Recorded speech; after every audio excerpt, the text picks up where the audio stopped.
चंद माह कबल मुझे एक यूथ कॉन्फ्रेंस में इनवाइट किया गया कि यहाँ पर यूथ आ रही है और आप आएँ और लोगों को इनकरेज करें, एम्पावर करें, उनको मोटिवेट करें कि वो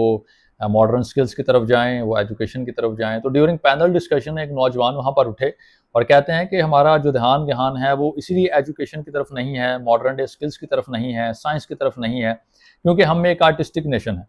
और इसीलिए हमारा ध्यान ज़्यादा स्पोर्ट्स की तरफ है, आर्ट्स की तरफ है। तो उसी के ताल्लुक से आज मैं आप सबको बताना चाह रहा हूँ कि अगर आप आर्टिस्टिक नेशन रहेंगे तो फिर आप सिर्फ एंटरटेनर रहेंगे, आप इन्फ्लुएंसर नहीं बन सकते। अगर आपको दुनिया में इन्फ्लुएंस कायम करना है, दुनिया को कंट्रोल करना है, किसी भी डिपार्टमेंट के अंदर, किसी भी शोबे के अंदर, किसी भी प्रोफेशन में, तो फिर उसके लिए आपको साइंस को पढ़ना पड़ेगा, उसके लिए आपको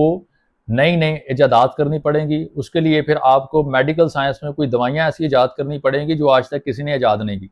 आपको आर्म्स एंड वेपन्स में कोई ऐसा जहाज़ बनाना पड़ेगा जैसे अभी अमेरिका ने बनाया B2, या फिर आपको स्पेस साइंस के अंदर कोई ऐसा मार के दिखाना पड़ेगा जिससे दुनिया दंग रह जाए और फिर दुनिया को आपकी मोहताजी महसूस हो और फिर वहाँ पर आप दुनिया को कंट्रोल कर सकते हैं, वहाँ पर आप अपना इन्फ्लुएंस पैदा कर सकते हैं। अगर आप सिर्फ एंटरटेनर ही रहना चाहते हैं तो फिर